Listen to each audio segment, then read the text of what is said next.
পায়ে দুজনে হাত ধরে হাঁটতে লাগলাম। গন্তব্যহীনভাবে নদীর পাড় ধরে হেঁটে যেতে লাগলাম আমরা।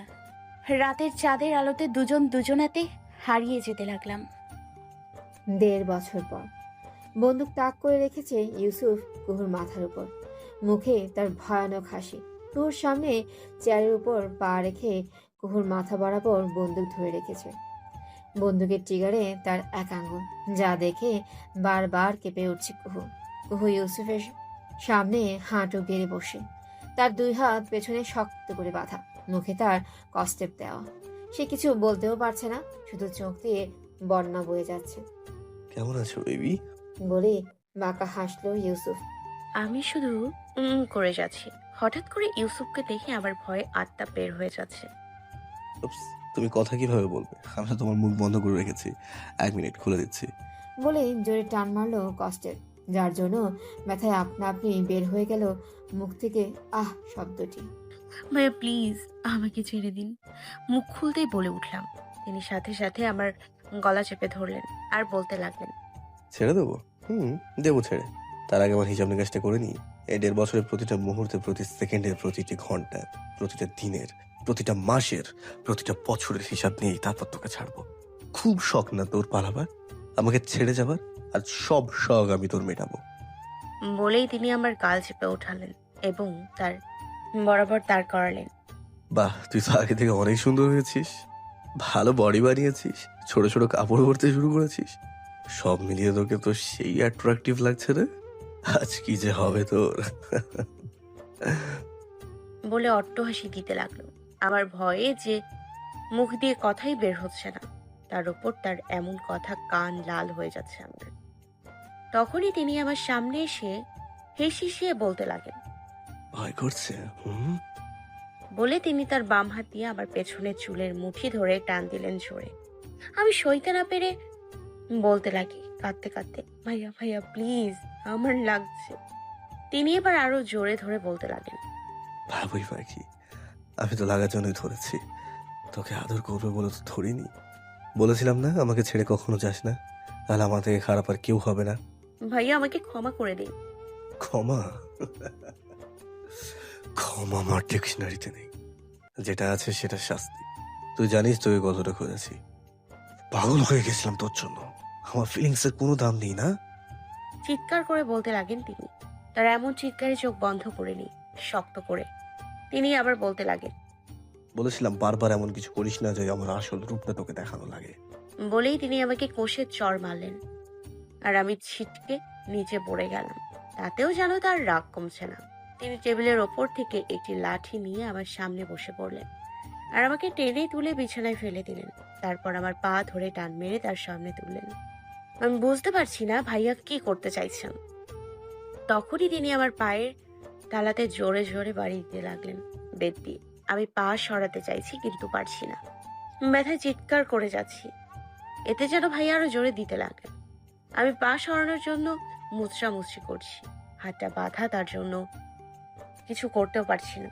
আমার চিৎকার এই ঘরের 4 দেয়ালের মাঝে হারিয়ে যাচ্ছে। খুব শখ না তোর পালাবার আমার থেকে? সব শখ আমি মেটাবো এবার তোকে। এসব বলে তিনি আরো জোরে মারতে লাগলেন।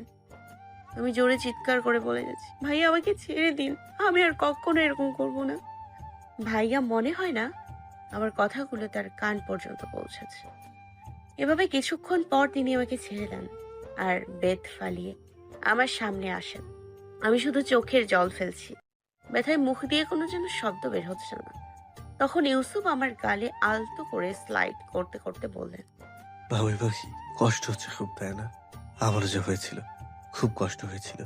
ঠিকই যে বুকের বাঁ পাশের দিকে আঙুল দিয়ে আমি অনেক কষ্টে বলতে চেষ্টা করলাম, ভাইয়া আমাকে আর মেরো না, আমি আর করবো না এরকম কখনো, আমাকে ছেড়ে দাও। তিনি শুধু আমার কথা শুনে হাসলেন আর এই হাসির মাঝে কোনো মায়া দয়া নেই। তার এই মুখে হিংস্রতা ফুটে উঠেছে। তিনি বলতে লাগলেন, ওকে এত তাড়াতাড়ি তো ছাড়ছি না, তোর শাস্তি এখন শুরু। হিসিসে বলে উঠে গেলেন আর কাউকে কল করে বললেন, হুম, গরম করেছিস তো, গুড জব, নিয়ে আই ভেতরে। বলে ফোন কেটে দিলেন আর তিনি আমার কাছে এসে বলতে লাগলেন, বলেছিলাম আমাকে সাইকো রূপে দ্বিতীয়বার দেখাবো না। তুই তো কাঁঠালের আঠা, ওকে ভালো করার জন্য আমাকে সাইকো হতেই হচ্ছে। নাও দ্য সাইকো ইজ ব্যাক। সাইকোর কথা শুনে আমার চোখ বড় বড় হয়ে গেল। তখনই কেউ দরজায় নক করে আর ইউসুফ সেখানে যায় আর হাত বাড়িয়ে কিছু নিয়ে এসে টেবিলের উপর রাখে। সামনে জিনিসটি দেখে নিজের শরীরের সর্বশক্তি দিয়ে চিৎকার করে বললাম, না! সাইকোর হাতে গরম করা দুটো শিক, যা টকটকে লাল হয়ে আছে। আমি তা দেখে চিৎকার দেই। এসব ভাবলেশীনভাবে বলতে লাগে। নেগাবি করছিস কেন? চুপ করে বস, একটা সাইন কর। আমি ভয়ে ভয়ে বললাম, এটা কি? তোর ডানা কাটটা বুঝতে পারছি, সাইন কর, তাতে গরম লোহা তো চোখে ঢুকিয়ে দেবো, আর তুই সারা জীবন অন্ধ হয়ে যাবি আর পালাবার চেষ্টা করতে পারবি না। ইউসুফের কথা শুনে আমি ঢোক গিলতে লাগলাম। কি সাংঘাতিক কথাবার্তা! আমি ভয়ে ভয়ে সাইন করে দেই, আর তারপর ইউসুফ ভাইয়া আমাকে কোলে তুলে নেয় আর সেই রুম থেকে বের হয়ে যায়। এই 1.5 বছরে উনি অনেক পরিবর্তন হয়েছে। চুলগুলো বড় করেছেন, মুখের দাড়িগুলো বড় করেছেন, সব মিলিয়ে যে খুব সুন্দর লাগছে তাকে। আমি তার মুখে তাকিয়ে থেকে নিজের শারীরিক ব্যথা সব ভুলে গেলাম। কিছুক্ষণ আগে এত অত্যাচার নিরামিষেই ভ্যানিশ হয়ে গেল। আমি ওনার দিকে তাকিয়ে থাকতে থাকতে এক সময় চোখের সামনে ঝাপসা হয়ে যায় সব। ধীরে ধীরে জ্ঞান হারাই। যখন জ্ঞান ফিরে তখন নিজেকে খাঁচায় আবিষ্কার করি, সাথে উঠে বসি চোখের ভুল ভেবে। কিন্তু না, সত্যি আমি খাঁচায় বন্দি। ইউসুফ সত্যিই তার কথা রাখলেন, আমায় খাঁচায় বন্ধ করে দিলেন। খাঁচার রড ধরে নিচে বসে পড়ি আমি। একদিন কথার মাঝে বলেছিলাম, আপনার বাবুই পাখি কিন্তু সত্যি একদিন উড়াল দেবে। সেদিন তিনি আমার গাল চেপে ধরে বলেছিলেন, পাখির ডানা কেটে খাঁচায় বন্দি করে রাখ। ঠিক তাই হলো ভেবে মৃদু হাসলাম আর ডুব দিলাম অতীতে 3 বছর আগে। দিনগুলো ভালোই কাটছিল আমার। ইউসুফ ভাইয়া লাভিং কেয়ারিং, প্রতি মুহূর্তে ভালোবাসি বাবুই পাখি বলা, দিনের শুরুতে আর রাতে ঘুমোতে যাওয়ার আগে সবার অগোচরে চুমু খাওয়া, নানা রকম খুনসুটি তো আছেই, কিন্তু রাগটা যেন তার নাকের ডগায় সব সময় থাকে। তার ব্যালকনির কার্নিশ ঘেঁষে বসে আছি ফ্লোরে। পরন্ত বিকেলে আকাশের সেই লাল আভা, তার সাথে মাতাল হওয়া, তার সাথে ভালোবাসার মানুষটির কথা ভেবে লজ্জা পাওয়া, সবকিছুর অনুভূতিটি খুব সুন্দর। সত্যি, আপনি যাকে মন প্রাণ দিয়ে চাইবেন, ভালোবাসবেন, তাকে প্রতিটি মুহূর্তে আপনি অনুভব করবেন। আজ 1 মাস হয়েছে ইউসুফ ভাইয়া আর আমার নতুন পথ চলার। 1 মাসে অনেক কিছু বদলে গেছে। মানুষ বদলেছে, তাদের ব্যবহার বদলেছে, শুধু সবকিছুর মাঝে বেড়েছে ইউসুফ ভাইয়ার ভালোবাসা। এখন শুধু দোয়া করি যেন আমাদের ভালোবাসা না কমে, কারণ নজর যেন না লাগে। সন্ধ্যার আজান দিচ্ছে বাইরে, কি মিষ্টি এ সুর, যার কোনো তুলনা হয় না, যা অতুলনীয়। আজান শুনে ঘরে চলে আসলাম। ওয়াশরুমে গিয়ে অজু করে নিলাম। নামাজ পড়ে নানুমার ঘরে পা বাড়ালাম।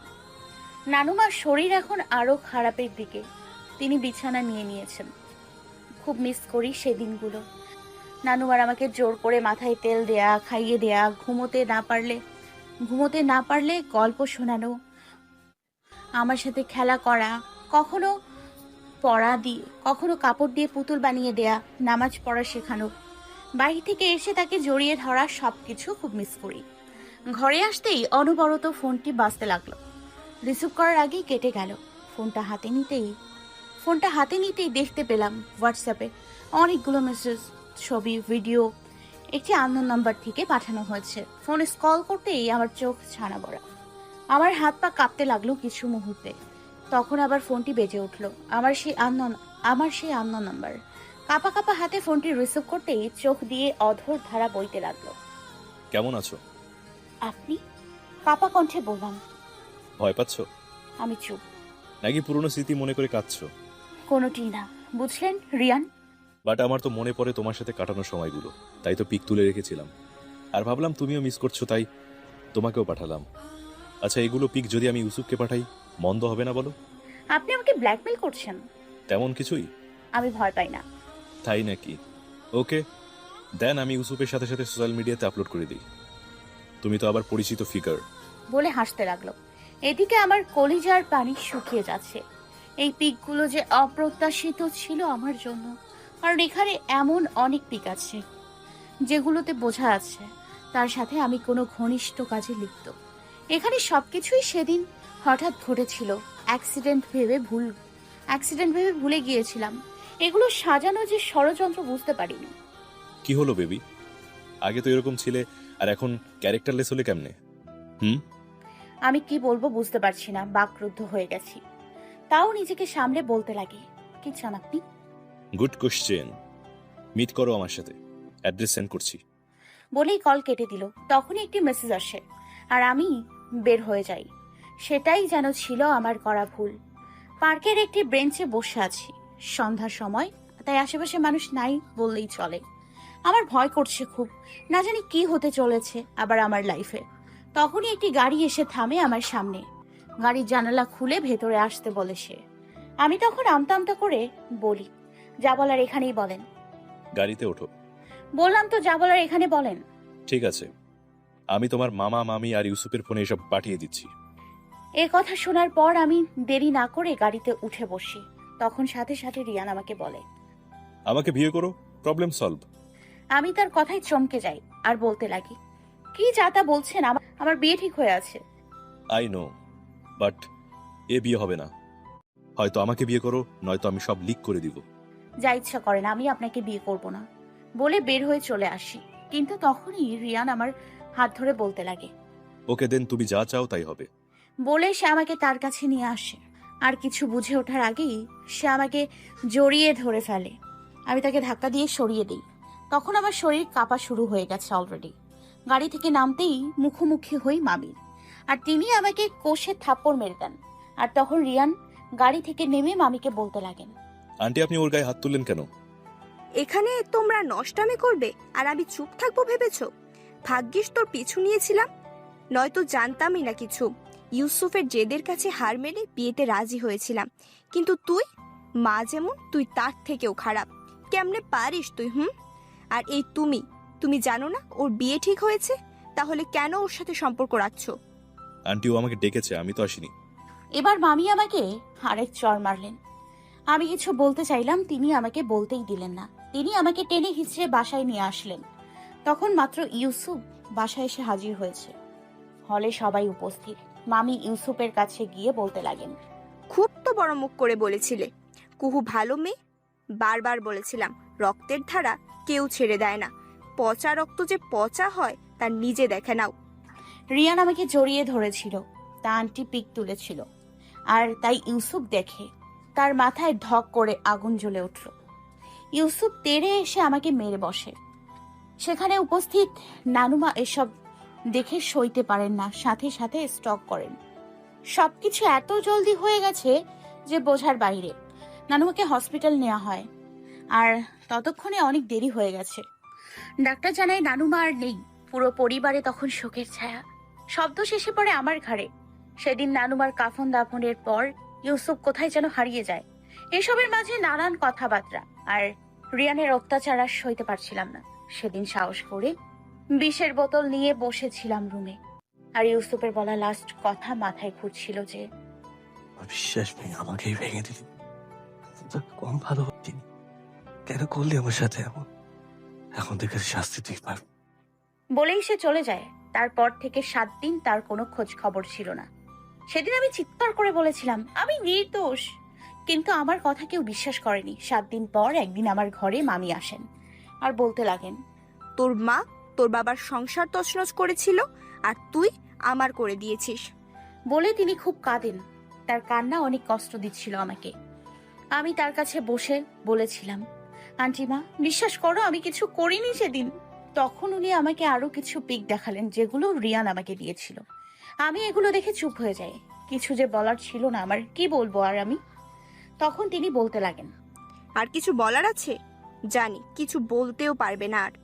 ইউসুফ আর ফিরবে না, আমরাও চলে যাব আবার। এখন তুমি কি করবে ভেবে দেখো। আমি সেদিন চুপ হয়ে শুনেছি। তার মানে ইউসুফও আমাকে ভুল বুঝলো। নিজের মনকে অনেক বুঝিয়েছি সেদিন। সত্যি আমার এখন কেউ নেই, আর এ বাসায় না আছে থাকার রায়। সেদিনের পর 2 দিন ঘরবন্দি থাকি। নিজের সাথে যুদ্ধ করে সবকিছু গুছিয়ে নেই। আর তখন চোখ যায় আমার মা সেই বক্সটার দিকে। কখনো খোলার সাহস করে দেখিনি আমি, কিন্তু আজ করছি। সেখানে একটি চিঠি আর তার সাথে নাম্বার। হয়তো আমার মা জানতো তার মেয়ের জীবনে এমন কোনো দিন আসবে, তাই এ ব্যবস্থা করে গেছেন। সেই চিঠিতে লেখা ছিল, কুহু, আমাকে ক্ষমা করে দিস। আমি মা হয়ে তোর জন্য কিচ্ছু করতে পারিনি।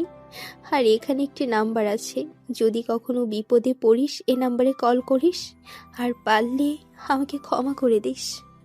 আমি চিঠিটা বুকে জড়িয়ে ধরে অনেক কেঁদেছিলাম। তারপর সেই নাম্বারে কন্ট্যাক্ট করি। মহিলাটি ফোন রিসিভ করে বললেন উনি আমার মার খুব ক্লোজ ফ্রেন্ড, আর ওনার সাথে কথা বলে সব ব্যবস্থা করে দেশের বাইরে চলে আসি। এভাবে কেটে যায় 1.5 বছর। দেশের বাইরে এসে এখানে কাজও পেয়ে গেলাম সেই আন্টির হেল্পে। ধীরে ধীরে নিজের জীবন গুছিয়ে নিচ্ছিলাম, তখনই হাজির হয় আবার ইউসুফ আর তুলে নিয়ে আসে এখানে, যার খাঁচায় আমি বন্দি। অতীত ভাবতে ভাবতে কখন ঘুমিয়ে যাই জানি না। ঘাড়ের ওপর গরম নিঃশ্বাস আর গরম কিছু তরল পদার্থ পড়াতে ঘুমটা ভেঙে যায়। তাকিয়ে দেখি ইউসুফ, তার চোখে পানি। ইউসুফ কাঁদছে। আমি তার চোখের পানি মুছতে লাগি। কাঁদছেন কেন? অনেক কষ্ট দিয়েছি তোমায়। সরি বাবুই পাখি, সেদিন আমার চলে যাওয়া ঠিক হয়নি। আমি আমার রাগ ঠান্ডা করতে চেয়েছিলাম, তাই দূরে ছিল। নয়তো তোমার ক্ষতি করে বসতাম। কেন তুমি আমাকে রেখে পালিয়ে গেলে বলো? ভাইয়া, আমি আপনার যোগ্য না। আপনি ভালো মেয়ে ডিজার্ভ করেন। আমি তো পরিচয়হীন, ক্যারেক্টারলেস মেয়ে। মারবো এক চড়, ফালতু কথা বলিস। কে বলেছে তোর পরিচয় নেই? আজ থেকে তুই আমার পরিচয় বাঁচবি, আমার বউ হয়ে বাঁচবি। ওনার কথায় চোখে জল চলে আসে আমার। আমি ওনাকে জাপটে ধরি আর তিনি আমার ঘাড়ে মুখ গুজে গভীর চুমু এঁকে দেয়। আর আমরা দুজন দুজনাতে হারিয়ে যাই। 5 বছর পর ইউসুফ আমার পায়ে আলতা পরিয়ে দিচ্ছে। আমি আজ 5 মাসের অন্তঃসত্ত্বা। আমাদের ঘরে আলোকিত করতে ছোট্ট একটি বেবির আগমন ঘটতে চলেছে। সেদিন আন্টির কথাগুলো সব চেপে গেছিলাম। আন্টি বলেছিলেন আমি রিয়ানের সাথে পালিয়েছি, যা ইউসুফ সহ্য করতে না পেরে আমাকে সেদিন মেরেছিল। রিয়ানকে কেলিয়ে আবার হসপিটালে পাঠিয়েছিল। বেচারা এখনো কোমায় আছেন। আর ইউসুফের জেদের কাছে হার মেরে আমাদের বিয়ে মেনে নেয় তারা। কিন্তু আন্টি এখনো কথা বলে না আমার সাথে, আর আমার বাবাও আর যোগাযোগ করেনি। এহসান ভাইয়ার বিয়ে হয়ে গেছে, 3 বছরের বেবি আছে। তানহাও তার মন মতো কাউকে খুঁজে পেয়েছে। সবাই সবার মতো করে নিজের লাইফ গুছিয়ে নিয়েছে। সাথে আমরাও একে অপরের সাথে ভালো আছি। চোখের পলকে দিনগুলো কিভাবে চলে যায় বোঝাই যায় না। বাবুই পাখি, একটু হাসো তো। আমি দাঁত দেখিয়ে বলি ই। তিনি হাসতে হাসতে সেভাবেই পিক তুলে নেয় আর বলতে লাগে, best pick of the year. ইতিবাবু হওয়ার পর দেখাবো। এই না না না, প্লিজ ডিলিট করেন। করবো এক শর্তে। কি? আমাকে চমকাও, তাহলে করে দেবো। না ওকে, তাহলে আপলোড করে দিই এফবি তে। না না, করব করব ওকে, তো করো। বলে তিনি তার মুখ আমার দিকে এগিয়ে দিলেন। চোখ বন্ধ করেন। ওকে, এখনো লজ্জা লাগে? বাচ্চার মা করে ফেলেছি তারপরও। ইস, আচ্ছা আচ্ছা, এটা কি দিলা গালে? কেন ঠোঁটে দিবা? মাথা নাড়িয়ে লাভ নেই, আমি নিলে কিন্তু পুরোটাই নেবো, কিচ্ছু মানবো না। আমি লজ্জা পেয়ে গেলাম। আর তিনি টুক করে চুমু খেয়ে বসলেন আমাকে। আর ডুবে গেলাম আমরা আবার ভালোবাসার সাগরে।